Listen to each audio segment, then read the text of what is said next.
Hello, je suis Adriana, coach formatrice professionnelle et créatrice de contenu. Au quotidien, j'accompagne les entreprises, dirigeants, managers et entrepreneurs pour engager le changement et convertir leurs objectifs en réussite. Avec ma casquette de créatrice de contenu, j'accompagne également les organisations pour les aider à être visibles sur le web. Seul ou en compagnie d'entrepreneurs inspirants, je vous propose d'explorer ensemble l'entrepreneuriat avec une vision à 360 degrés chargée de good vibes pour écouter vos ambitions et inspirer votre business. Installez-vous confortablement et let's go pour le démarrage de ce nouvel épisode. Enjoy! Bienvenue dans ce nouveau podcast de Lyra et Plumania. Je suis ravie de vous retrouver aujourd'hui pour aborder une thématique que j'affectionne tout particulièrement, le pouvoir des mots. Et pour pouvoir explorer cette vaste thématique ensemble, j'ai le plaisir d'accueillir aujourd'hui au bout du micro non pas une, mais deux entrepreneuses, Noémie Bongage, fondatrice de Tabernache, et Émilie Rohaut, rédactrice web et intervenante optimiste. Où que vous soyez et quoi que vous fassiez, profitez de ce podcast pour vous inspirer. Bonne écoute. Hello Noémie et Émilie, comment allez-vous ? Salut Adriana, ça va et toi ? Hello, ça va, merci. Ça va très très bien, je suis très heureuse de vous recevoir aujourd'hui sur Plumania. C'est un plaisir de vous accueillir parce qu'on a eu l'occasion de se croiser, on va dire, et je mets bien le mot croiser avec des majuscules, là pour le coup, parce que du coup on se connaît depuis à peu près 1 an et en fait on communique plus sur LinkedIn qu'en présentiel. C'est ça. On est bien dans la thématique numérique.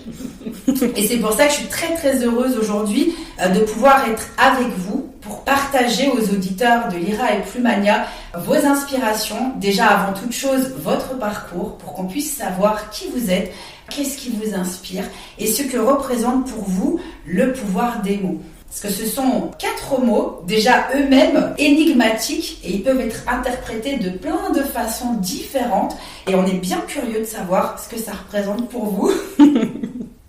Eh bien écoute, plaisir partagé en tout cas d'être là aujourd'hui sur cette thématique avec toutes les deux.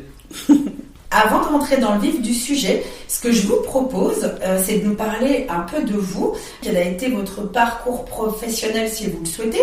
Quel a été peut-être aussi votre déclic pour vous lancer dans la vie entrepreneuriale ?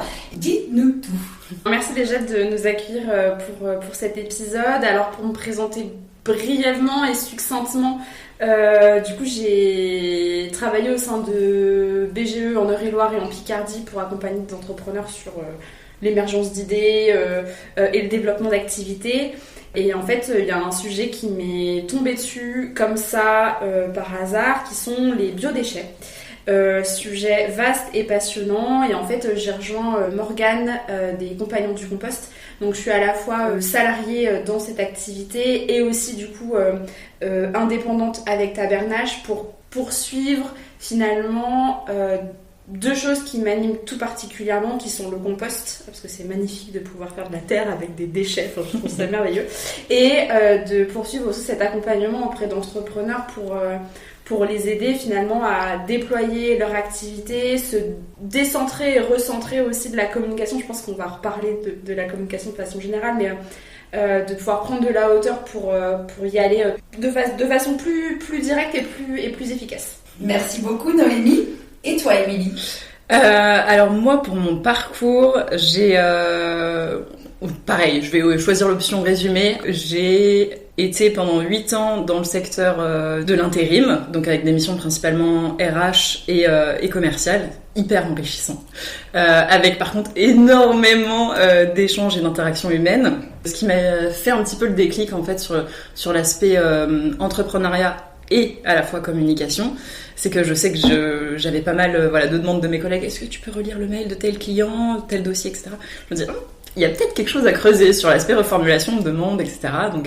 Donc ok, ça reste dans un coin de ma tête. Et puis après, l'entrepreneuriat, comme beaucoup, il y a eu le moment un peu pause, ralenti, au moment du confinement et compagnie. Et j'avoue que j'ai toujours voulu tester, en fait, cette liberté, etc. Donc après, bon, c'est un autre sujet, mais il y a pas mal de choses à déconstruire du salariat quand on se lance après en mode solo. Mais voilà, donc pour cet aspect-là. Et puis après, je pense que la fondation, ça reste la liberté, pour le coup, numéro 1, en fondant les mots pétillants.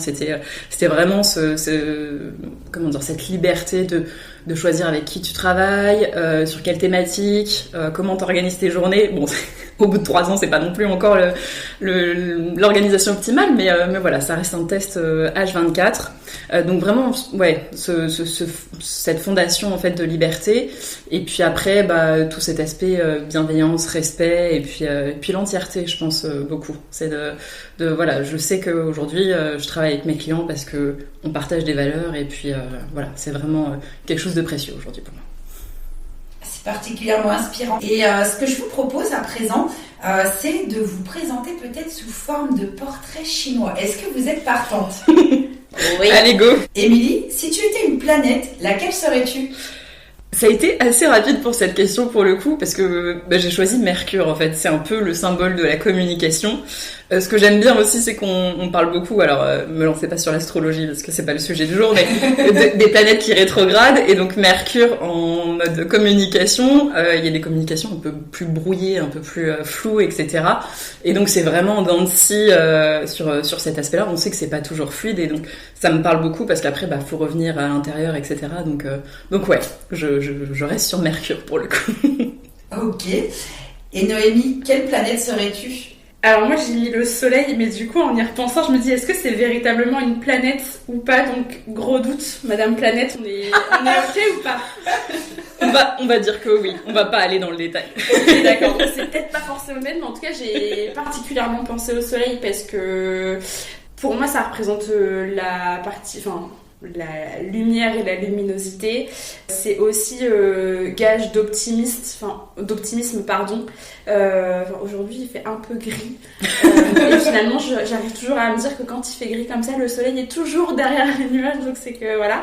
Mais pour moi ça représente l'optimisme, la lumière, et ouais, on gravite autour de pas mal de choses, et voilà, c'est vraiment le cœur de beaucoup de choses, je trouve, le soleil. Donc le soleil. Et si vous étiez une chanson, laquelle seriez-vous? Ça, je partageais à Noémie en coulisses que j'avais un peu galéré, et au final j'ai laissé dériver ma playlist, et du coup je choisirais All Night de Par of Stellar. C'est un son un peu entraînant, etc. Et je me dirais, ça met toujours la pêche, ça. Donc ouais, je partirais là-dessus pour le coup. Chargé de good vibes. Ouais. Eh bien moi c'est Jet Song, je sais pas si vous connaissez. Non. Ça fait partie de la bande son de West Side Story. J'adore cette comédie musicale, et en fait c'est la musique c'est la chanson des Jets, du coup, qui est le gang, l'un des gangs de West Side Story. Et en fait c'est quand t'es un jet, en fait t'y restes toute ta vie, et donc cet esprit vraiment communauté, et se serrer les coudes, etc. J'aime, puis il est entraînant aussi, j'adore West Side Story. Voilà. Ça doit parler à un bon nombre d'auditeurs, je pense. Et si vous étiez un mot? Noémie, est-ce que tu veux prendre l'heure? Je me lance. Je dirais l'amour. Parce que j'ai à cœur, en tout cas depuis que je suis à la fois chez les Compagnons du Compost et chez Tabernache. En tout cas, c'est vraiment le mot qui souligne le quotidien, et ce que j'essaie de m'appliquer pour aimer et mettre de l'amour et de la joie, en fait, dans tout ce que j'entreprends au quotidien. Et pour moi, c'est important de se dire, voilà, si je fais quelque chose, je le fais parce que j'en ai envie et parce que ça me procure du plaisir, ça m'amuse. Donc ouais, je mettre de l'amour, en fait, un petit peu dans tout ce qu'on fait. Je pense que ça nous rendrait aussi peut-être un peu plus heureux. Donc l'amour. C'est très beau ce que tu partages, et ce qui est lié à l'amour, c'est ce qui vient du cœur. Exactement. Voilà, donc l'amour. Merci Noémie. Comment répondre après ça? Il y a plein de possibilités. Ouais, alors, est-ce que je peux faire une réponse en 2 options? Bien sûr. Alors, la première option? Première option, la sérieuse. On reste sur la liberté, parce que je pense que ouais, c'est quelque chose qui me parle beaucoup, sur le côté très libre, très... liberté de mouvement, liberté de pensée, liberté de... Voilà, c'est quelque chose qui me parle beaucoup. Et pour la deuxième, beaucoup plus infantile. Moi, c'est que j'adore la sonorité de patapon. Et j'ai regardé du coup la définition. Franchement, un petit patapon, quoi. Donc voilà, c'est très enfantin, mais j'adore la sonorité. Et du coup, la définition, c'est y aller doucement. Et je me dis que c'est parfait pour notre podcast d'aujourd'hui aussi. Donc voilà. Mais vous êtes au top, les filles. D'ailleurs, petit patapon, il n'y a pas un héron dans l'histoire. Oui, on va pas partir en mode musique, mais ouais, exactement. Après, c'est cadeau, c'est pour moi, vous l'avez dans la tête. Exactement, ça c'est cadeau, auditeur. On est d'accord que c'est héron, petit patapon. On est ok. Et pour finir la présentation de votre portrait chinois, si vous étiez un animal, quel animal seriez-vous ? Alors moi, je suis partie sur le scarabée parce que voilà, j'aime bien être dans les coulisses, pas prendre trop de place de manière générale, mais il fait quand même son petit bonhomme de chemin, il contribue à plus grande échelle, voilà. Donc j'aime beaucoup aussi, et puis je trouve il est fort en symbolique de transformation, donc le côté évolution dans le temps, ouais, ça me parle beaucoup pour le coup. Et puis il est étincelant le scarabée. Oui, alors j'avoue que je suis pas partie là-dessus, mais on pourrait faire le lien avec le mot pétillant, tu vois, pour le côté aussi lumineux, etc. Donc ouais. Merci Adriana. Avec plaisir. Moi, pour le coup, j'ai eu un peu de mal à trouver, et en fait, merci Émilie, t'as raccroché les wagons. Mais en fait, du coup, le nom de mon entreprise, c'est aussi Tabernache. Et en fait, spoil alerte, la bernache est une noix sauvage, donc c'est une noix noire. On en voit dans le parc de Chantilly d'ailleurs, donc le parc du château de Chantilly, mais c'est une noix sauvage canadienne.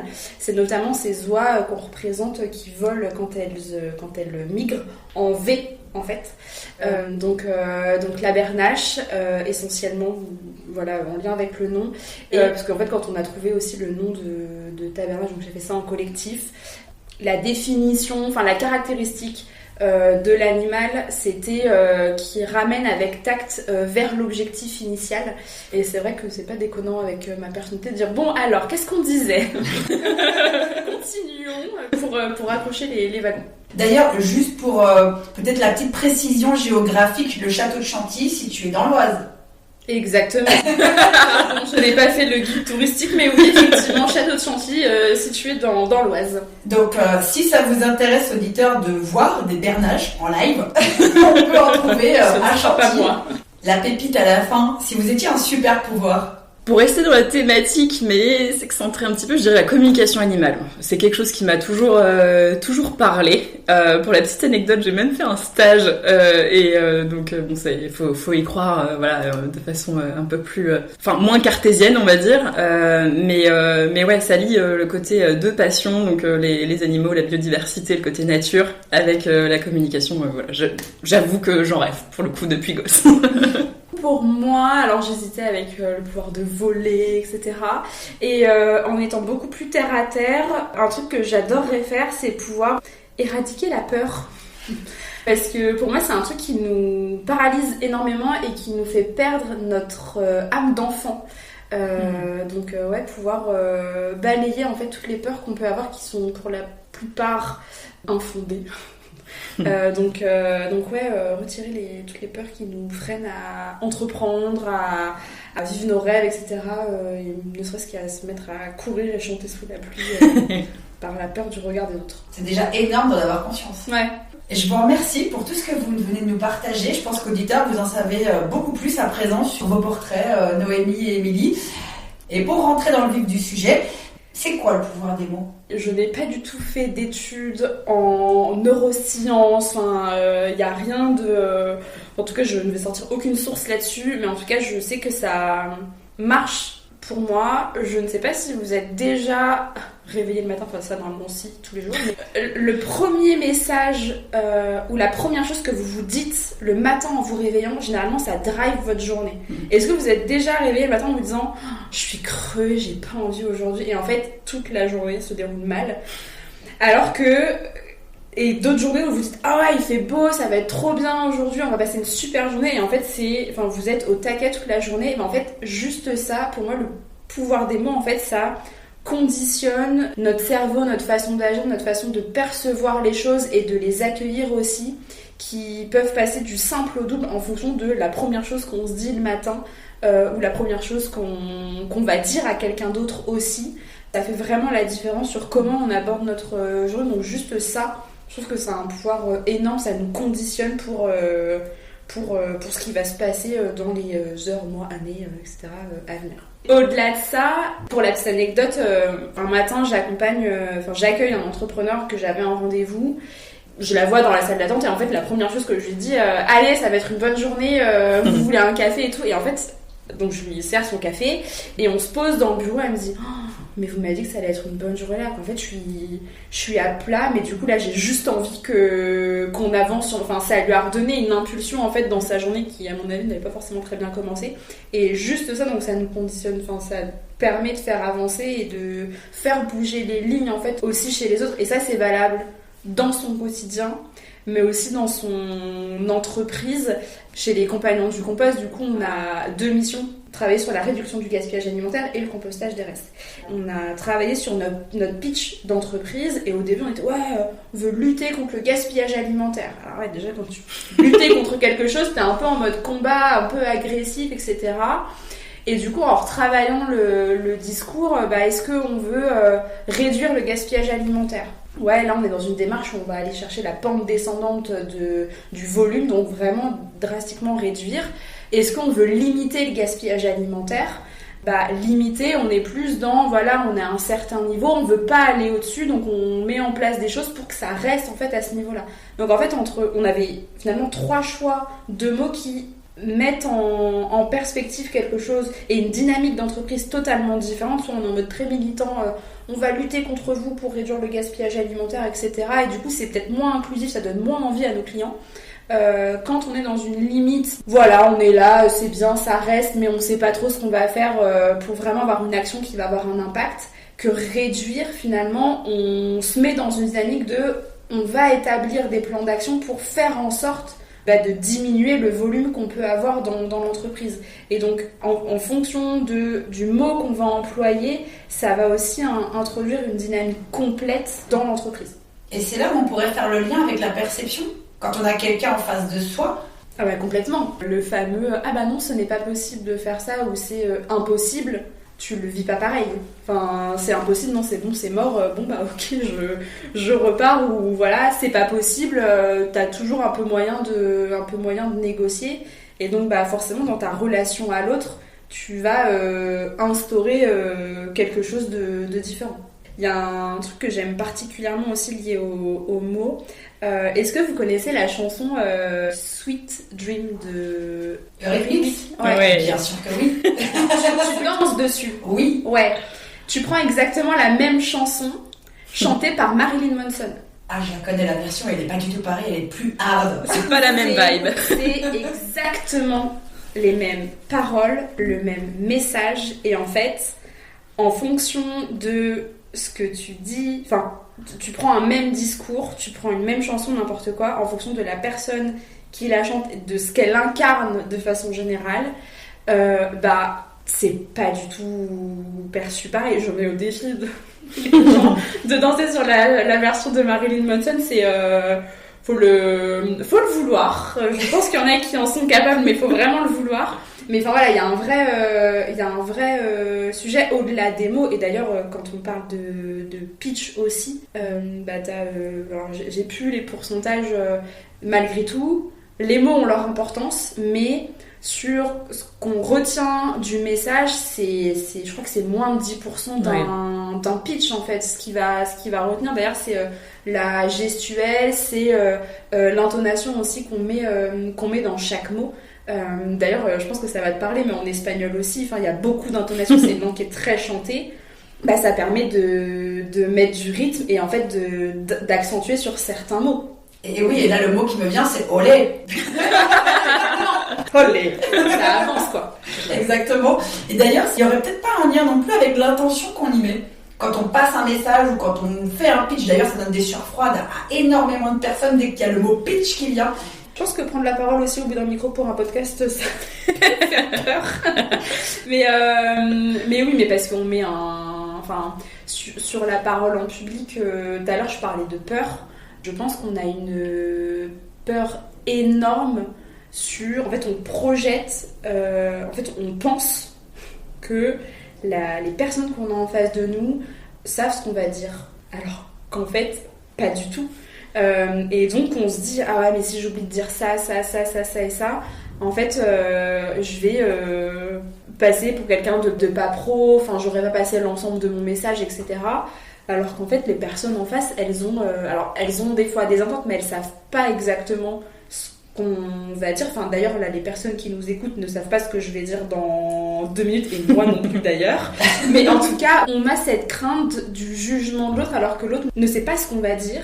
Et moi, j'essaie de beaucoup relativiser là-dessus. Finalement, même si la personne n'a pas apprécié ce qu'on a dit ou qui a manqué quelque chose, si elle vient nous le dire, à la limite, c'est bienveillant. Et la personne qui vraiment est malveillante, en fait, elle viendra pas nous dire que notre pitch, il a été naze. Et voilà, donc au pire, on n'a absolument rien à perdre.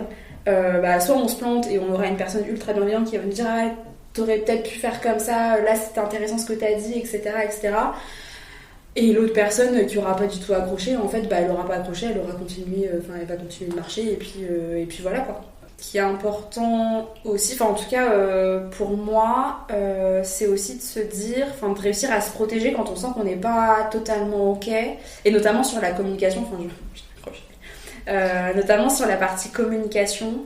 Moi, ce que je dis toujours aux personnes, parce que j'en croise plein, et je pense que c'est aussi ton cas, il faut que je fasse ça, il faut que je fasse ça, il faut que je publie sur les réseaux, il faut que machin, il faut que je fasse des photos de moi où je me montre, enfin. Et en fait, si on voit pas votre... Alors, il y en a qui vont pas être d'accord avec ça, j'en suis sûre, mais si on voit pas votre tête, si vous êtes pas en train de dire que vous avez fait X euros de chiffre d'affaires, etc., enfin, c'est ok, juste posez-vous la question, qu'est-ce que j'ai envie de partager, avec quoi je suis ok. Si j'ai pas envie de partager ma vie sur les réseaux, enfin c'est totalement d'accord avec ça, mais que vous avez envie de partager le cœur de votre activité, vos apprentissages, enfin allez-y plutôt là-dessus.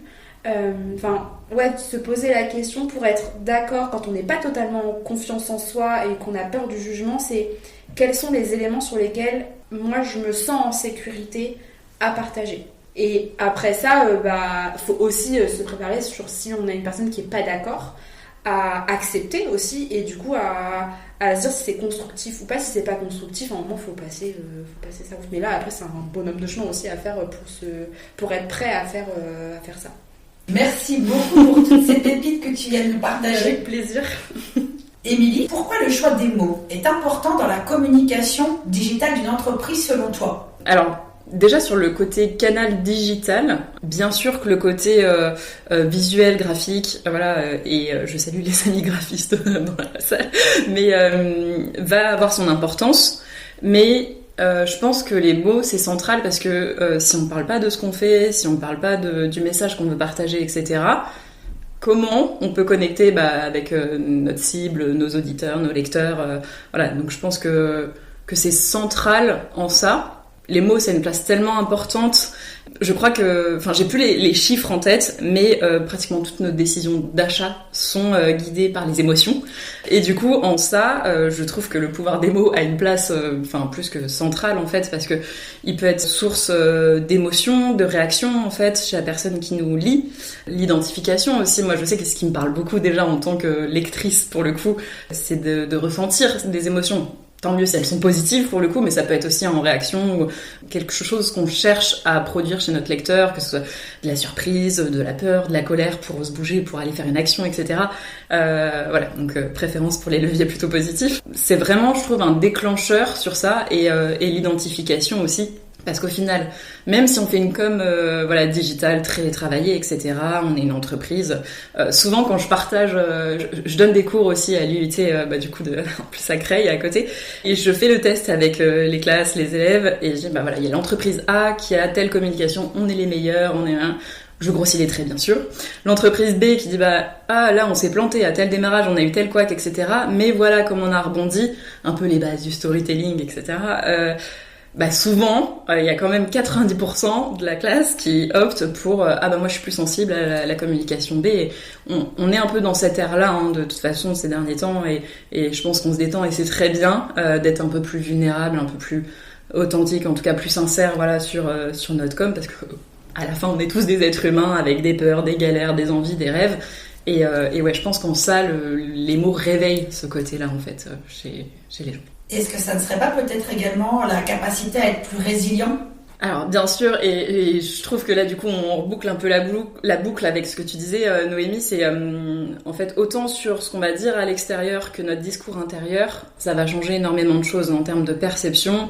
Et je pense que ouais, au démarrage, je dis pas qu'il faut se planter, mais ça aide, c'est toujours source d'apprentissage, d'expérience, et donc de se dire ok, bon bah j'ai fait de telle manière, ça a pas trop fonctionné, je me dis telle chose, etc. On switch, on prend un petit peu de recul et on change d'angle de perception et généralement ça libère un peu les choses. Donc, mais je pense que c'est un pivot, c'est central sur tous les aspects, quoi. J'aime bien démarrer quand j'anime des ateliers sur cet aspect-là, de dire la communication c'est clé, autant vers soi-même qu'avec nos proches, qu'avec quand on s'engueule avec les conjoints, quand on se confie à nos amis, la famille, enfin bref, sur tous les pans de notre vie, je pense que ouais, c'est clé. Et après, bien sûr, le petit focus est à mettre à l'intérieur sur ce qu'on disait, toute la déperdition entre ce que déjà je dis à l'autre et ce qu'il retient. Il y a plein de choses qui se passent et derrière, justement, par rapport aux mots, on n'a pas tous les mêmes perceptions envers les mots, leur tonalité, comment ils sont exprimés, etc. Donc tellement de facteurs variables sur ça. Ouais, et si on reprend par exemple le SMS, la grande invention du siècle, ce qui me vient, c'est quand on envoie par exemple un texto, les 3 petits points. Les fameux 3 petits points. Ouais. C'est un vrai sujet. Rien que ça, c'est que ça fait des débats, ces 3 petits points, ou les points d'exclamation, ou voilà, chaque petit mot ou chaque ponctuation aussi peut avoir son importance. Ouais, complètement. Ne serait-ce que écrire en majuscule, on a l'impression qu'on nous crie dessus, tu vois. Donc, gras souligné en rouge, bon, on va éviter, on n'est pas dans l'agression, c'est pas l'objet aujourd'hui, mais c'est vrai que, ouais, c'est vraiment un sujet. Après, si on déborde, il y a le côté message vocal qui est apparu, et je trouve que c'est cool pour l'aspect, d'éviter des quiproquos, apporter un peu plus de nuances et compagnie. Mais c'est marrant parce que du coup, on parle des mots aujourd'hui, t'ajoutes les emojis dans la danse. Je sais que pour le coup, je suis très utilisatrice d'emojis parce que j'aime apporter ce côté plus nuancé, plus doux, plus dans l'humour, etc. pour ça. Donc au final, on remarque que c'est hyper complémentaire aussi, le côté plus visuel, ou voilà, les nuances qu'on peut apporter comme ça, pour le coup. On fait partie de la même team. C'est ça. Comment sont perçus les mots et quelles sont les astuces pour bien les choisir selon vous ? Alors déjà, Émilie, tu nous as donné une bonne introduction, Noémie également, sur comment on peut percevoir les mots. Mais est-ce que vous auriez des astuces à nous partager pour bien les choisir ou peut-être mieux les choisir ? Moi, je dirais la première chose, c'est peut-être de les dire à voix haute. Enfin, en fonction de ce qu'on veut faire. Enfin, typiquement, un pitch, si on a tendance à l'écrire un petit peu avant, de pouvoir le dire vraiment, pour voir si les mots résonnent ou non. Et aussi de le dire à voix haute, mais auprès de gens, donc en fait de l'expérimenter, à droite et à gauche pour avoir des retours, et aussi de demander finalement qu'est-ce que les personnes retiennent pour avoir des retours et savoir si on est bon ou pas. Vous avez parlé d'SMS, mais je trouve le mail aussi. Ah ouais, le cordialement, bien oui. Cordialement. Tous les formats écrits. Moi, je mets beaucoup bien cordialement, parce que je trouve que cordialement, au contraire, c'est plus sec que bien cordialement. Mais ouais, les formats écrits, où finalement, c'est aussi source de beaucoup de... surtout dans la vie pro, je trouve. Il peut y avoir beaucoup de quiproquos. Des fois, on est dans le rush parce qu'on a je ne sais combien de mails par jour. Mais des fois, juste aussi pouvoir s'appeler et sortir de l'écrit, ça peut aussi être hyper important et hyper riche aussi pour les relations. Ouais, complètement. Je suis hyper raccord avec ça.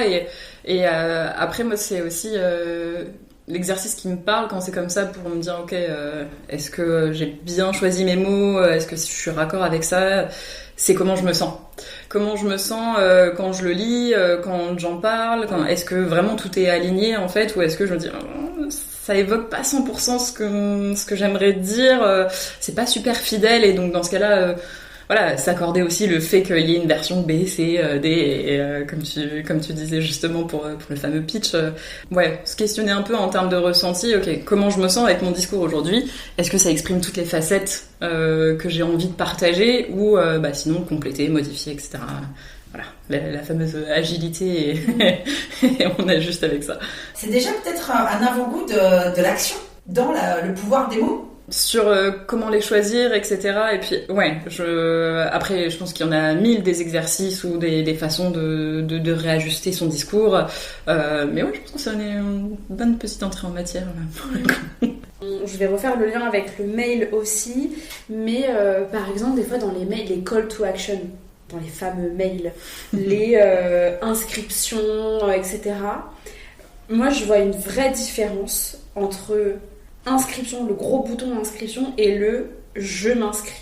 Enfin, je sais pas comment vous percevez, mais l'inscription, c'est là, vas-y, fais ta tambouille.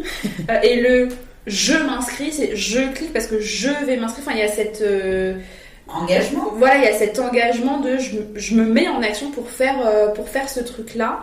Et aussi un truc qui est, qui a été vraiment transformateur pour moi sur la mise en action et le pouvoir des mots là-dessus, c'est le fameux il faut que je fasse ça, je dois faire ça, enfin l'injonction un peu de la to-do list de il faut que je fasse ça aujourd'hui, etc., etc. Et en fait de simplement transformer ces petits mots là en aujourd'hui j'ai envie de faire ça, aujourd'hui je vais faire ça, qui là fait appel à la fois au cœur sur le j'ai envie et plutôt au cerveau, ou en tout cas à l'engagement sur le je vais faire ça. Et en fait ça change complètement la dynamique de l'action qu'on va mettre en œuvre. Essayez, amis entrepreneurs, de se dire de passer de je dois faire ma comptabilité à j'ai envie de faire ma compta, ou je vais faire ma compta aujourd'hui. Ça met en condition de je le fais aussi pour moi et c'est nécessaire pour mon entreprise en fait. Et ça marche assez bien. Après, ça demande quand même de la rigueur, mais ça marche assez bien pour les actions qu'on n'a pas vraiment envie de faire. Les fameux trucs qui sont pas rayés encore, qui sont malgré tout nécessaires. Donc il faut raccrocher à ce que ça va nourrir en fait pour aller au bout.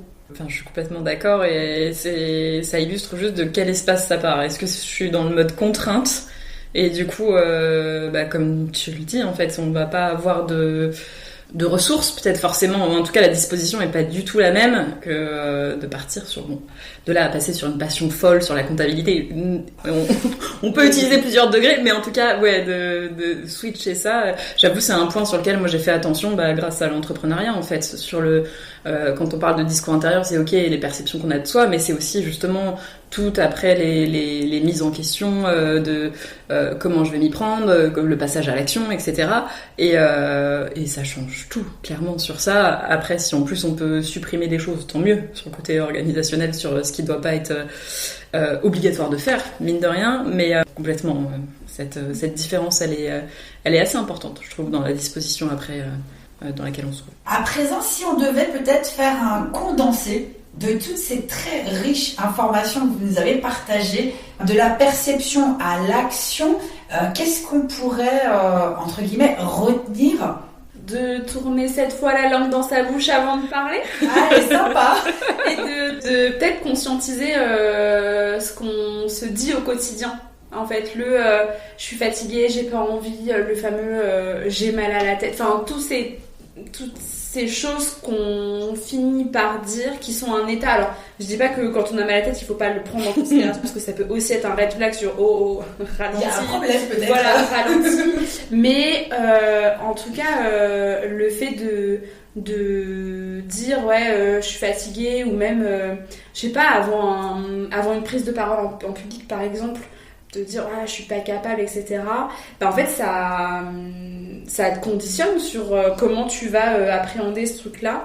Encore anecdote, pardon, mais je me raccroche beaucoup à ces choses là, mais une fois je devais prendre la parole en public pour l'anniversaire d'un dispositif que je portais, et clairement je balisais parce que j'avais peur.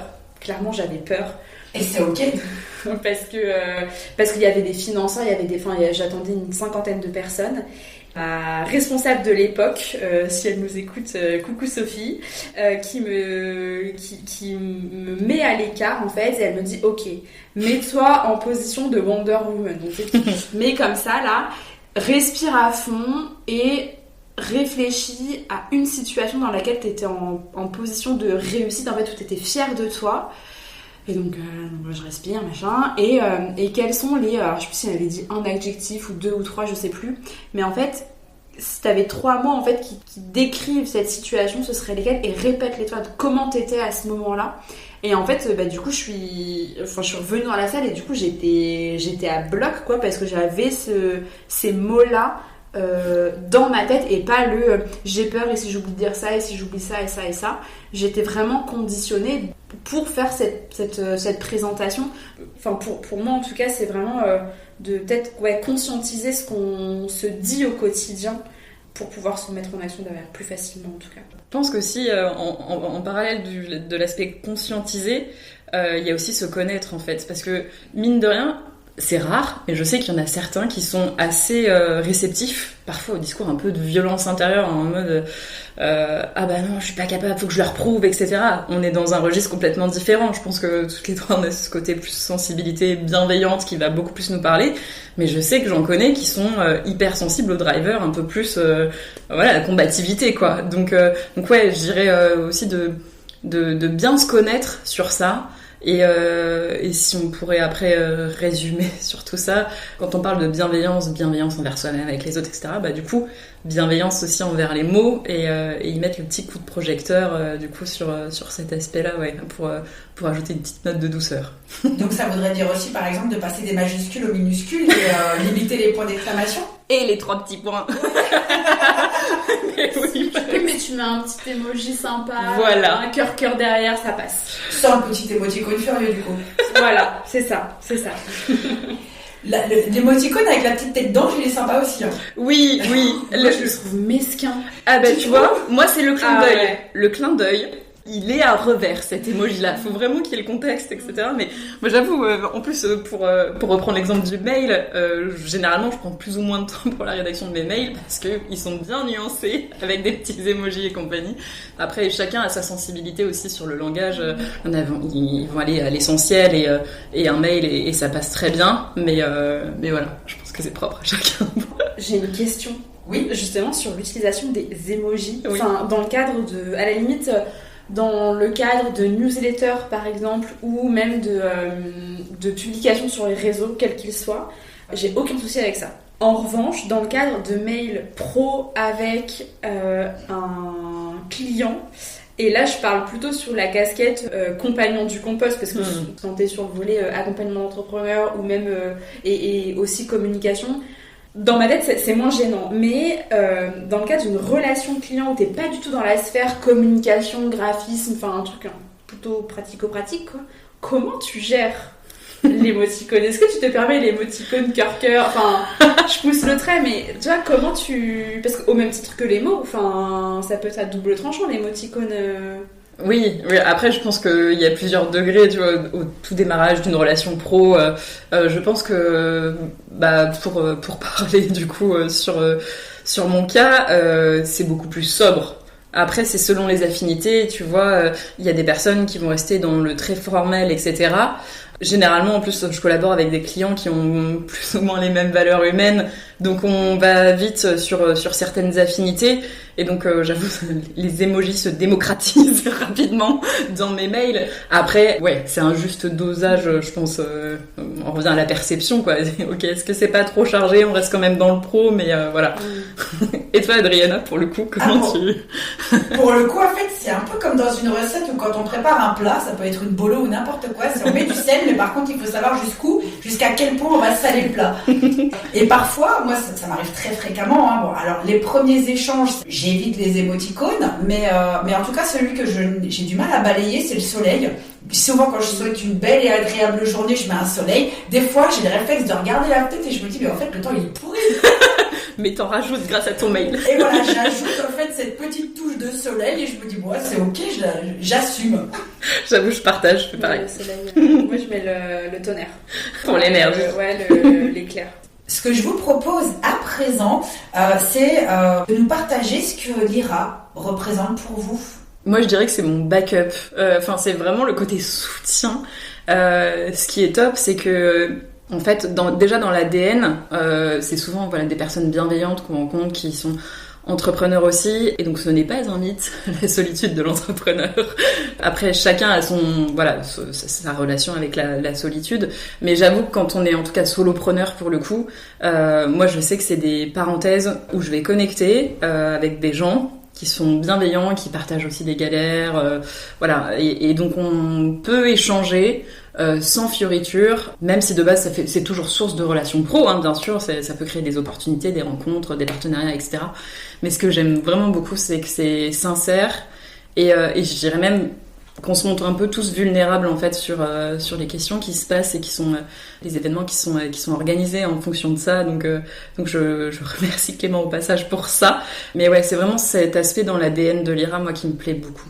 Et pour ma part, alors c'est un peu particulier parce que pour moi Lyra c'est à la fois l'aboutissement de quelque chose parce que je faisais partie de l'équipe Capsule qui a été un peu si on peut dire tremplin, mais en tout cas où on a un peu essayé des choses et finalement ça a abouti à Lyra après. Donc c'est à la fois l'aboutissement de ça, donc un travail auquel j'ai participé en fait au début, donc d'avoir aussi été dans les coulisses de qu'est-ce qu'on va faire dans Lyra, et du coup maintenant de voir aussi avec du recul entre guillemets la communauté, mais en tout cas donc c'est à la fois l'aboutissement et pour moi c'est aussi finalement une bulle en fait d'entrepreneurs, de bienveillance, d'action où pour le coup on n'est pas sur je vais arrêter le ne pas aussi, la négation, c'est hyper important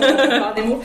Donc on est sur une communauté, je trouve, où on a l'espace de pouvoir se rencontrer, de pouvoir expérimenter, de pouvoir tester et de faire tout ça en fait en sécurité. Enfin, je trouve que finalement Clément il arrive à apporter, être ce filet, ces bretelles et cette ceinture à la fois où il va en même temps pousser à faire de nouvelles choses et à expérimenter des nouvelles choses pour certains entrepreneurs qui veulent faire des ateliers, essayer des conférences, etc. Donc vas-y, teste sur le temps d'un événement et de le faire en sécurité parce que, comme tu le disais, c'est sympa, c'est pas guindé, quoi. Enfin, c'est très à l'échelle humaine, en fait, comme communauté. Vous me faites toutes les deux penser à l'image d'un navire, en fait, d'un bateau où chacun et chacune peut monter pour faire un voyage et vivre une aventure humaine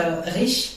Un équipage avec chacun qui a son rôle et on affronte les grandes marées. Je trouve que chacun est acteur en fait et chacun construit le navire ou le port Lyra, voyons-le différemment aussi, mais je crois qu'on a tous notre rôle à jouer en fait dans cette communauté. Et c'est ça qui est beau et qui crée cette belle synergie.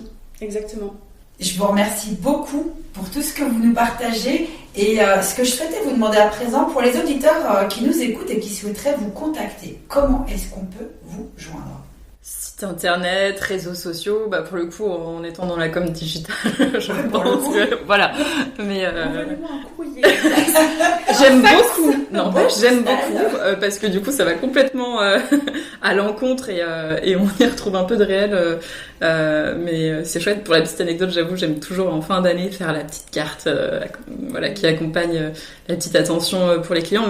Mais ouais, site internet, réseaux sociaux. Enfin, pour ma part, Émilie Rowe, les mots pétillants. Email ou autre, sans trop de points de suspension et avec quelques emojis, ma porte digitale sera toujours ouverte.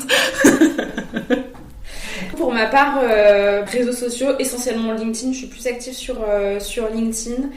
Donc Noémie Bongage, et attention, il n'y a pas de E à la fin de Noémie. Donc LinkedIn essentiellement, c'est le plus simple, direct. C'est noté, je partagerai toutes vos coordonnées dans le descriptif de ce podcast. Et à présent, quel est le conseil que vous donneriez à une personne qui souhaite se lancer dans l'entrepreneuriat ou développer son activité ? Le petit tips qui va bien là à la fin. On en parlait en off avant l'épisode de podcast, mais cette fameuse agilité, en fait, de aussi s'autoriser à pivoter, ajuster quand c'est nécessaire. Parce que mine de rien, et j'ai expérimenté ce truc-là, de se dire, ok, on part sur un modèle, sur une idée qu'on a, mon entreprise elle sera comme ça, je fais comme ci, comme ça.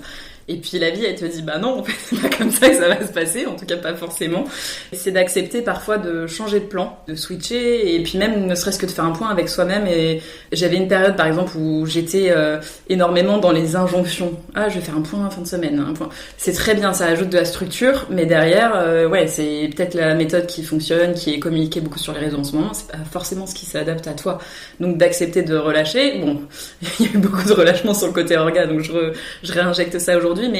Mais voilà, en tout cas de se sonder soi-même, est-ce que je suis toujours alignée avec ça, est-ce que je dois pas pivoter quelque chose, changer, des fois c'est juste dans la manière de faire ou dans le discours qu'on a, voilà, pour changer la perception de cet aspect-là. Donc ouais, j'irais sur de mettre le petit focus, en tout cas de garder il y a le petit ange et le petit démon qui sont là pour dire ok, faut juste ajuster, comment tu te sens, est-ce que tu dois changer, continuer et puis voilà, le sentir et puis y aller. Est-ce que ce ne serait pas quand la situation elle devient inconfortable et que vraiment on sent que c'est ouais, on y va mais il y a de l'inconfort, on pourrait s'autoriser justement à pivoter?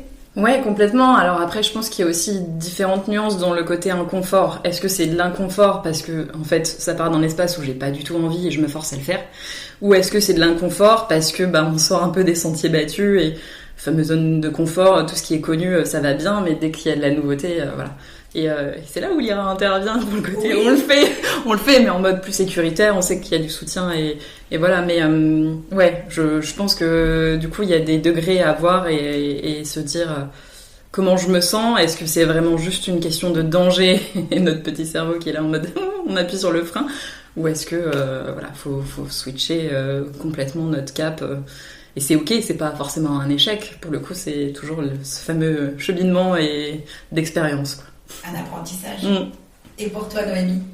Assez compliqué de trouver un conseil, mais du coup, pour rebondir aussi sur la conversation qu'on avait avant en off, les auditeurs vont dire ils auraient dû avoir un micro.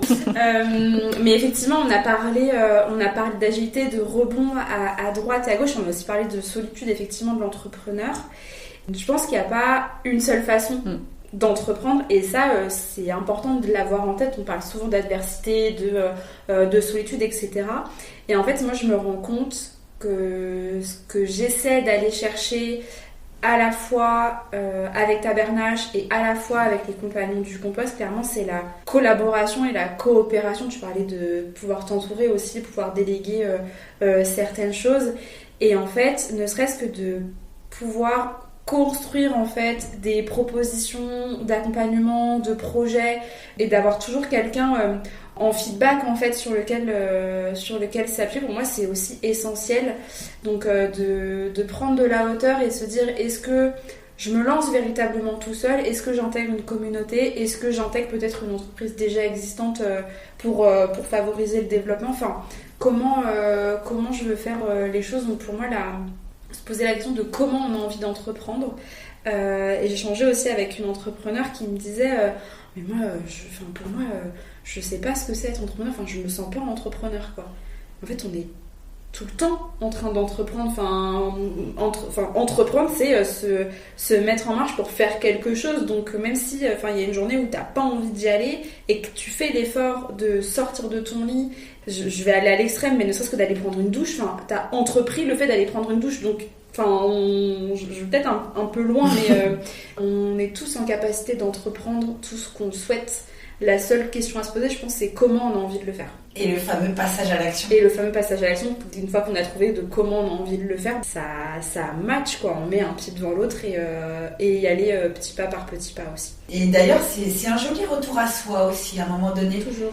Est-ce que la seule personne qui aurait finalement la réponse par rapport au pouvoir des mots, ce ne serait pas la personne qui se pose la question finalement et qu'elle aurait ça en elle? C'est jamais simple de voir aussi ce qu'on a en soi. Oui, totalement. C'est pour ça qu'on s'entoure de personnes et que on est. Je crois qu'il y a un podcast aussi qui existe là-dessus qui part du principe qu'on est la moyenne des personnes qui nous entourent. Clairement, c'est vrai, quoi. En fonction de qui on a autour de nous, on va agir différemment. Ouais, complètement. L'environnement, il a clairement sa part d'importance sur ça, ouais. À présent, Noémie et Émilie, quel serait pour vous le mot de la fin? Ce qui me vient là tout de suite, on l'a pas forcément évoqué, mais c'est peut-être le soin. Le soin sur l'aspect bienveillant, mais prendre soin des mots, soit les autres, etc. Et du coup, ça soigne aussi la relation qu'on a à soi-même, interpersonnelle. On va jusqu'à aussi soigner notre image, mine de rien, en communiquant. Donc ouais, c'est ce qui me vient là, et je me dis, c'est plutôt doux. Voilà, j'aime bien. Ouais, j'aime bien. On en revient à la douceur. C'est ça. Moi j'ai écoute qui me venait à l'esprit, donc écoute de soi, être aussi à l'écoute de son environnement pour savoir si on est ok avec ce qu'on a envie de communiquer. Donc vraiment l'écoute, être un peu aux aguets de ce qui se passe. J'avoue, puis ça me fait penser, tu sais, sur le côté comment choisir ses mots dans sa communication, etc. Si on refocus et qu'on se remet en mode entrepreneur ou entreprise, c'est quand on écoute sa cible, on a tout son langage, tout son univers, etc. Et du coup, on parle vraiment avec ses codes. Donc je trouve que il est très bien choisi, tout le mot. Merci. Je vous remercie infiniment pour votre présence aujourd'hui, pour toutes ces pépites que vous nous avez partagées, pour cette exploration aussi du pouvoir des mots qui était extrêmement intéressant. Nous espérons, auditeurs, c'est que ça aura pu vous apporter des clés dans votre quotidien. Émilie et Noémie, je vous dis à très bientôt. Merci Adriana, à bientôt. Merci pour ton accueil. Cet épisode vous a plu ? Votre avis est le bienvenu sur votre chaîne d'écoute favorite. Pour être informé de la sortie des prochains épisodes, il suffit de vous abonner à Plumania. Merci pour votre interaction.